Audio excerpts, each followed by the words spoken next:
What is communism? तो आप कहेंगे सर चाइना में कम्युनिज्म है, नॉर्थ कोरिया में कम्युनिज्म है, या यूएसएसआर में कम्युनिज्म था। लेकिन हकीकत यह है कि इनमें से कोई भी ट्रू एग्जाम्पल नहीं है कम्युनिज्म का। अगर आपको कम्युनिज्म जानना है तो ट्रू आपको मिलेगा communist manifesto written by Karl Marx. तो आप कहेंगे इन सब ने भी तो कार्ल मार्क्स को एक लीडर बताकर ये सब कुछ किया है।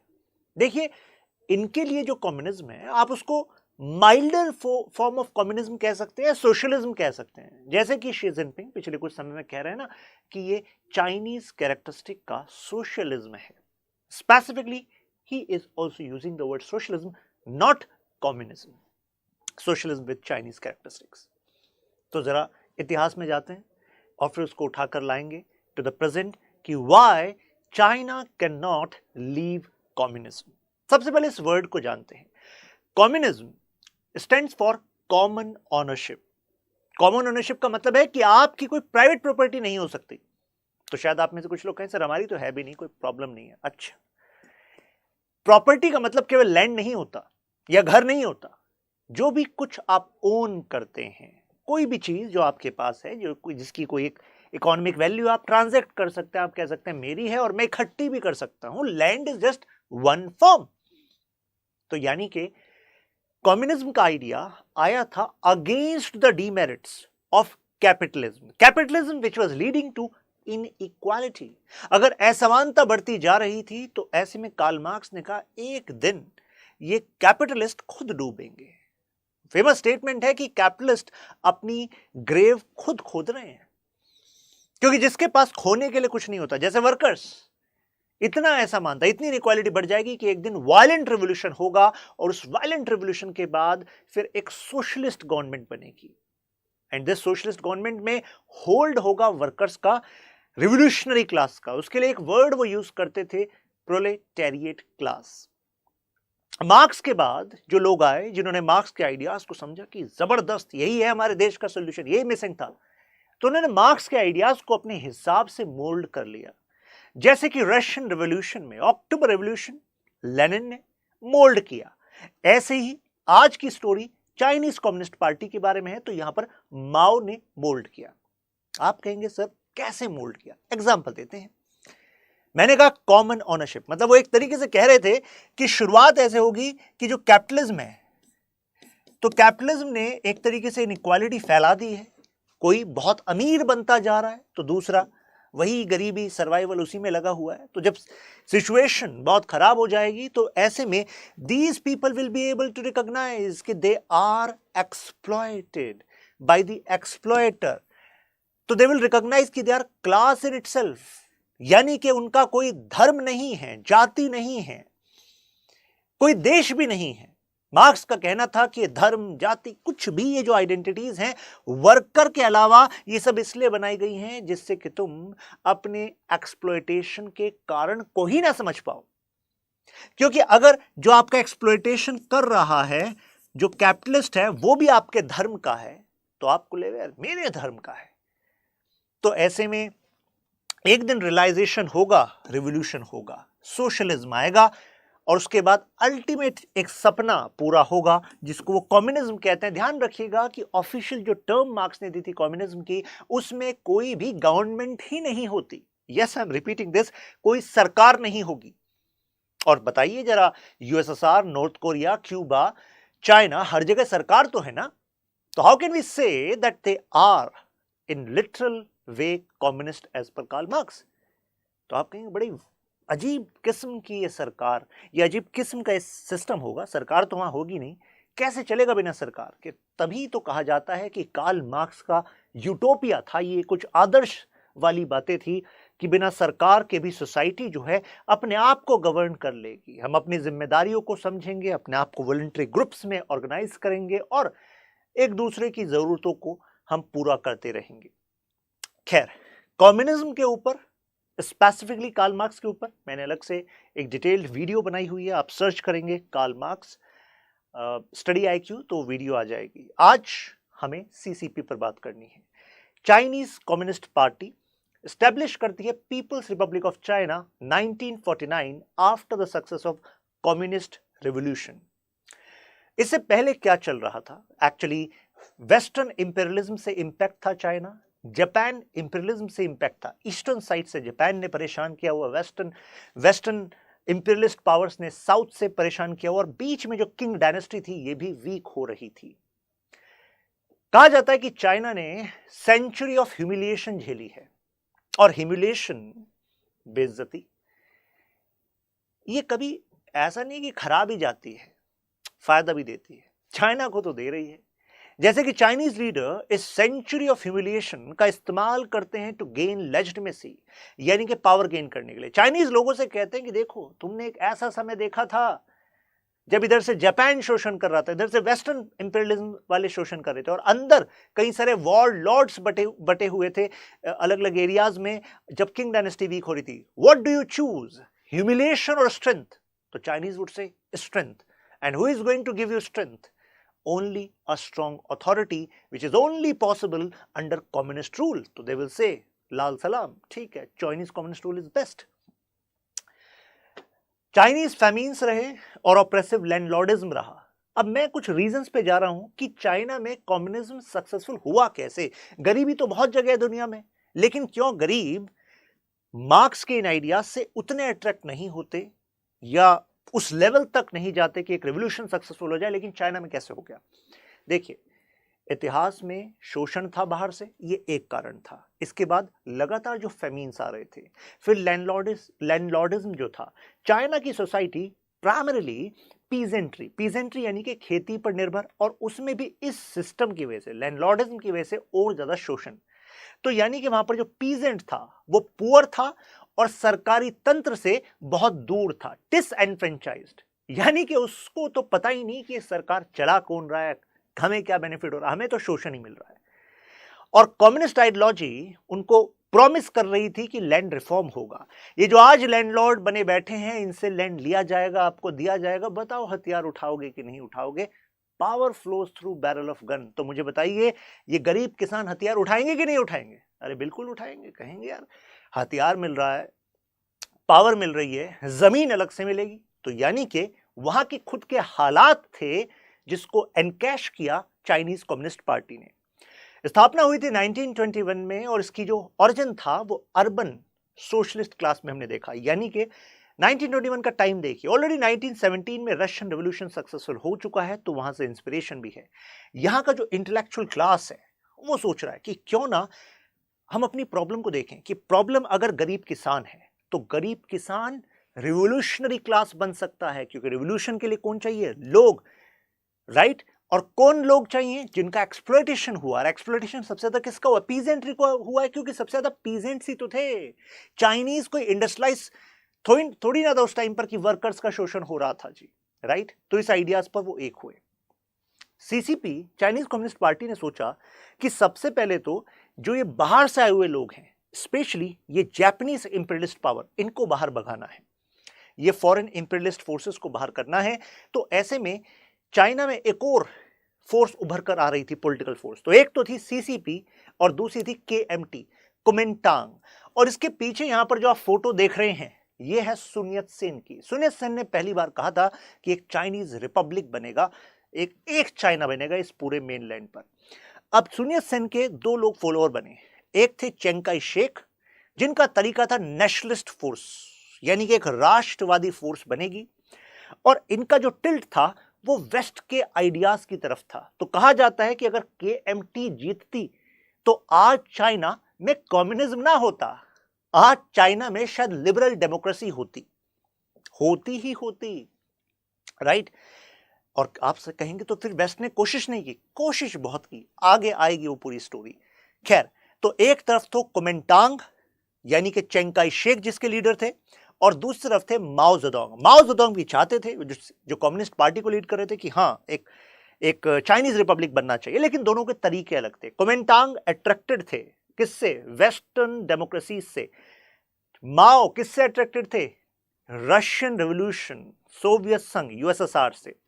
खैर, अब एक तो हो गए थे जापानीज फोर्सेस को हराने के लिए, लेकिन नेशनलिस्ट फोर्सेस में यानी कि कुमिंटांग पार्टी में चिंग काई शेक के साथ के ही कई सारे जो कंजर्वेटिव लीडर्स थे, कंजर्वेटिव यानी कि जो चाइनीज ट्रेडिशंस में विश्वास रखते थे, उन्होंने कहा कि जो कम्युनिस्ट आएंगे ना, ये ट्रेडिशंस को तहस नहस कर देंगे, ये तो भगवान को भी नहीं मानते, ईश्वर को नहीं मानते, एथीस्ट हैं ये लोग, और ये सब में सब कुछ बराबर बांटने की बात करते हैं, ये पूरी अव्यवस्था फैला देंगे, चाइनीज कल्चर को खत्म कर देंगे चाइनीज कम्युनिस्ट, तो ऐसे में इनको ही निपटा देते हैं। तो एक शंघाई मैसेकर हुआ।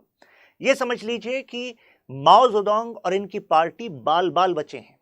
ये लॉन्ग मार्च पर चले गए थे उसके बाद, और बाल बाल बचे हैं, तो इतनी लंबी यात्रा इन्होंने पैदल करी, जंगलों में चले गए, हिली एरियाज में चले गए, और फिर इन्होंने दोबारा एक मौका मिला, क्योंकि जब चाइनीज सिविल वॉर स्टार्ट हो गया तो अब जो नेशनल मिलिट्री की डोमिनेंस थी तो वो अर्बन एरियाज में तो थी, तो सीसीपी को ये समझ में आ गया तो अपना तो यहाँ कोई नहीं, हमें तो अब रूरल एरियाज में ही जाना है, वहीं पर लोगों को साथ जोड़ना है। अब देखिए, एक खास बात होती है रूलिंग क्लास में, रूलिंग क्लास कभी भी पर्सनल ग्रजेस नहीं रखती। अरे तुमने, ये चिंग काई शेक ने माओ जेडोंग के लोगों को मार दिया था तो अब हम तुम्हारे दुश्मन हो गए, तुम्हारे साथ कभी आएंगे नहीं। अरे अगर अवसर ये कह रहा है कि बाहर से फोर्सेस तुम्हारे देश को गुलाम बनाने पर लगी हुई हैं, तो ऐसे में जिसको तुम पॉलिटिकल दुश्मन मान रहे हो, उसके साथ आकर तुम बाहरी ताकत को अगर हरा सकते हो तो साथ आना पड़ेगा, और ऐसा ही इन दोनों ने किया। सीसीपी केएमटी साथ आगे दोबारा। आम आदमी लगा रहता है अरे तुम तो दुश्मन हो, बाप का भाई का सबका बदला लेंगे, पुराना, ऐसा नहीं चलता। यहां पर देखा जाता है if someone is of utility then you should ally, मतलब उनके साथ अलाइन बनाओ और अपने प्राइम ऑब्जेक्टिव को अचीव करो, बाद में फिर आपस में देखेंगे ना क्या करना है, चाइना को कैसे बनाना है। तो यही इन दोनों ने किया। खैर, अब सीसीपी को जैसे ही इनके साथ एक्सेस मिल गया, सीसीपी को मिल गया, अच्छा तो कुमिनटांग ने कितने सारे एरिया से हमें साफ ही कर दिया था, चलो अब साथ मिलकर जापान को पीछे करना है, तो कम से कम मौका तो मिल गया लोगों से कनेक्ट करने का। तो चाइनीज पीजेंट्री अब मौका मिल गया था, तो अब उनके साथ वो एक हो गए, और इस दौरान वर्ल्ड वॉर 2 एंड हुआ और जापान हार गया। और जैसे ही जापान हार गया तो अब हो गया कोल्ड वॉर का हॉटस्पॉट चाइना। इधर से यूएसएसआर था और उधर वेस्टर्न पावर्स थी। सब सोच रहे थे कि अब कौन जीतेगा चाइना में। चिंग काई शेक को डॉलर, पैसा, हथियार प्रोवाइड करना शुरू किया यूएस ने कि चिंग काई शेक जीतना तुम ही है, समझ रहे हो ना, कम्युनिस्ट के साइड नहीं जाना। चिंग काई शेक ने कहा टेंशन ही मत लो, क्या सीसीपी जीत जाएगी हमसे। सीसीपी को यूएसएसआर कह रहा था अभी हम जिंदा हैं, तुम परेशान मत हो। तो सीसीपी ने कहा अरे वहां से डॉलर आ रहा है, वहां से पैसा आ रहा है, हथियार आ रहे हैं। तो यूएसएसआर ने कहा कि जो मंचूरिया वाला एरिया है, अभी यहां से भी जापान को हमने पीछे किया है, राइट, तो इस एरिया में इतने हथियार हैं, सप्लाईज हैं, सब तुम्हारे। तो उन्होंने कहा मजा आ गया फिर तो, यानी कि अपनी फोर्सेस को हम स्ट्रेंथन कर लेंगे, अब नए पीजेंट्स को हथियार चाहिए थे, हथियार देंगे, ट्रेनिंग देंगे। तो ऐसे में अब दोनों को सपोर्ट मिल रहा था अपोजिट पिलर्स से, राइट। सीसीपी ने वादा किया लैंड रिफॉर्म्स, पीजेंट्स याद है ना, तो पीजेंट्स ने कहा अरे कैसे भूल जाएं, जमीन का मुद्दा है, मिलेगी जमीन तो उठा लो हथियार, उठा लिया हथियार। तो ऐसे में फाइट हुई, और फाइट में कुमिनटांग को धकेलते हुए, मतलब पीछे करते हुए पहुंचा दिया फॉर्मोसा आइलैंड पर, जहां पर आज बन गया ताइवान। ताइवान पर सिमट गया था कुमिनटांग पार्टी, कह रहा था मैं हूं रिपब्लिक ऑफ चाइना ओरिजिनल वाला। माओ जेडोंग ने कहा ओरिजिनल कोई नहीं है, आप ओरिजिनल नहीं है, मतलब हम ओरिजिनल हैं, राइट। तो कहने का मतलब वो कहने लगे पीपल्स रिपब्लिक ऑफ चाइना है और ये ताइवान तो अपना ही भाग है, राइट। और उधर ताइवान कह रहे थे ये पूरा है ना, पूरा चाइना ये हमारा ही भाग है। तो माओ जेडोंग वाज सेइंग कि कुछ ज्यादा नहीं हो रहा, छोड़ रहे हैं तुम्हें फॉर्मोसा आइलैंड पे, बना लो ताइवान, रह लो खुश, नहीं बर्दाश्त है इतनी खुशी। खैर, तो अब ये स्टेटस आ गया था। अब आपके मन में आएगा कि सर यूएसएसआर में कम्युनिज्म था, बट यूएसएसआर डिसइंटीग्रेट हो गया, लेकिन चाइना का कम्युनिज्म आज भी थ्राइव कर रहा है, ऐसा क्यों? देखिए, एक बड़ा डिफरेंस तो ये है कि यूएसएसआर में मल्टीपल नेशनैलिटीज, मल्टीपल रिपब्लिक्स थे, और हर कोई अपने लिए लड़ रहा था। जैसा होता है ना कि एक टीम में अगर हर कोई अपने लिए खेलता है तो क्या कभी टीम जीतती है? नहीं जीतती। माओ जेडोंग इस बात को समझते थे। हालांकि कार्ल मार्क्स का कहना था कि नेशनलिज्म के कॉन्सेप्ट पर नहीं चलना, कार्ल मार्क्स ने कहा नेशनलिज्म का इस्तेमाल किया जाएगा, तो उन्होंने चाइनीज नेशनलिज्म का इस्तेमाल किया और इससे अपनी फोर्सेस को, लोगों को यूनिफाई रखा, राइट, इसका इस्तेमाल किया। प्लस यूएसएसआर में जो गोर्बाचेव आए थे, तो गोर्बाचेव ने सोचा कि हम ना रिफॉर्म्स लाएंगे, और रिफॉर्म्स के नाम पर वो पॉलिटिकल रिफॉर्म्स भी लाने लग गए, यानी कि कुछ डेमोक्रेसी के एलिमेंट्स को लाने लग गए और इकोनॉमी को भी रिफॉर्म करने लग गए। लेकिन डेन जियाओपिंग और इससे पहले माओ जेडोंग एक बात समझ गए थे कि रिफॉर्म डेन जियाओपिंग के टाइम पर हुए तो रिफॉर्म लाएंगे तो economic reforms, not political reforms. रहेगा तो कम्युनिज्म ही। तो आप सोच रहे होंगे सर यही तो आज का टॉपिक है, रहेगा तो कम्युनिज्म ही, क्यों? अभी जाते हैं उस पर। Why the system still works, ऐसा क्यों है? तो एक तो उनकी हिस्टोरिकल कंटिन्यूटी, यानी कि चाइनीज कम्युनिस्ट पार्टी जब तक उन्होंने 1949 में अपनी सत्ता को स्थापित नहीं किया था, उससे पहले भी, यानी कि साइनो जापान वॉर चल रहा है, उस समय पर भी कई सारे विलेजेस में कम्युनिस्ट पार्टी ने अपनी तरह की सरकार स्थापित करी थी। तो यानी कि जो मासेस थे, they were very much connected with the idea of communism. तो यानी कि कंटिन्यूटी है कि नहीं? जरा शी जिनपिंग की बात करें थे। शी जिनपिंग ने कहा कि ये सोशलिज्म है विद चाइनीज कैरेक्टरिस्टिक्स। कह रहे हैं कि जो सीसीपी है ना, उसका एक एक्सेप्शनल कैरेक्टर है, एक लॉन्ग हिस्ट्री है हमारे कम्युनिज्म की, हमारे कम्युनिज्म डिफीट नहीं होने वाला। इनसे पूछा ऐसा कैसे? इनका कहना था कि देखो, जैसे माओ जेडोंग ने चाइना को एक नई दिशा दी थी, शी जिनपिंग कह रहा मैं भी एक नई दिशा दे रहा हूं। यह समझ लीजिए कि 3 लीडर्स हैं चाइना के जो हुए हैं मेन प्रोमिनेंट लीडर्स, यानी कि Mao Zedong, Deng Xiaoping, Xi Jinping. किसी भी सिस्टम को अगर एग्जिस्ट करना है फॉर द लॉन्ग टर्म, तो बीच बीच में लोगों को नई होप देनी जरूरी है, कुछ रिजल्ट दिखाने जरूरी है। माओ जेडोंग ने रिजल्ट दिखाया कि देखो, चाइनीज कम्युनिस्ट पार्टी जीत सकती है पूरे चाइना को और एक देश बना सकती है जो कम्युनिस्ट क्रेडेंशियल्स पर होगा, यानी कि that was his achievement. Continuity रहेगी अब कुछ साल। अब देखा गया कि इकोनॉमिक स्लो डाउन आ रहा है, चाइनीज पीजेंट्री भी शायद अब साथ ना दे उतना। चलो, अब गरीबी को थोड़ा ना बांटना है, प्रोस्पेरिटी लानी है। डेन जियाओपिंग, कम्युनिज्म बना रहेगा, इकोनॉमी में कैपिटलिस्टिक एलिमेंट ले आएंगे। सक्सेसफुल हुआ कि नहीं हुआ? 1980 से लेकर अभी तक देखिए, उनका एक मैसेज था कि हाइड योर स्ट्रेंथ, स्ट्रेंथ मत दिखाओ अपने समय का इंतजार करो, बाइड योर टाइम। और अब वो समय आ गया। अब शी जिनपिंग के समय तक फिर उन्होंने देखी कुछ रेस्टलेसनेस तो है सिस्टम में, तो एक नया सपना दिखाया कि देखो, अब इकोनॉमिक स्ट्रेंथ हमारे पास है, इसको मिलिट्री स्ट्रेंथ में कन्वर्ट कर रहे हैं और अब हम एक वो पावर हैं जो हम असली पावर थे ना अपने इतिहास में, जो इस ह्यूमिलेशन वाले फेज से पहले था, हम वो बनने जा रहे हैं। अब वर्ल्ड में जो ग्लोबल नेटवर्क होगा इंफ्रास्ट्रक्चर का, हमारा होगा। कितने सारे जो देश अपने आप को डेवलप्ड कहते हैं, उनकी मार्केट उन रोड्स के बलबूते चलेंगी जो हमारे द्वारा बनाई गई होंगी, हमारी कंपनियों द्वारा बनाई गई होंगी। उनके लोगों जो है, उनके जो जॉब्स हैं, वो भी हमारी पॉलिसी से इंपैक्ट होंगे। तो कहने का मतलब ये हुआ, a larger landscape is available for the Chinese people. That's the promise Xi Jinping is making. आपको नहीं लगता कि कंटिन्यूटी रखनी है तो आपको ये प्रॉमिसेस और कुछ रिजल्ट्स डिलीवर करने पड़ते हैं? वो कह रहे हैं कि कम्युनिस्ट कैरेक्टर हैं लेकिन अपने कुछ अलग हैं। कह रहे हैं कि देखो, ये मत कहो कि हमारा जो कार्ल मार्क्स वाला कम्युनिज्म है वो नहीं है, नहीं। वो कह रहे हैं कि कम्युनिज्म जो है वो अपनी एक वाइटैलिटी रखता है, जगह के हिसाब से, समय के हिसाब से। लेकिन आपको सबको पता है कि अल्टीमेट जो कार्ल मार्क्स कहते थे कम्युनिज्म, वो तो एक अलग ही सपना था जहां पर सरकार नहीं होगी, क्योंकि उनका मानना था अगर सरकार है तो हमेशा जिसके पास पैसा है वो उसके दबाव में काम करती है, तो कुछ ना कुछ लोग होंगे जिनका शोषण होता है। That was marks. अब जो है, चाइनीज क्यों नहीं छोड़ सकते कम्युनिज्म को? तो एक तो उनका रीजन है ज्योग्राफी। ज्योग्राफी कैसे? उनको इस ज्योग्राफी में सोशल स्टेबिलिटी रखनी है। चाइना में एथनिक प्रोफाइल्स जो हैं, they are various ethnic profiles, और उसमें अपनी कंट्रडिक्शंस हैं। यानी कि जो हान चाइनीज हैं, हान एथनिसिटी, जो मेजरली आपके ईस्टर्न पार्ट में है, मेजरली कोस्टल चाइना में है, जो ज्यादा प्रॉस्परस है, वो हान जो है कम्युनिटी, वो Chinese communist party, industries, PLA हर जगह पर डोमिनेट करती है।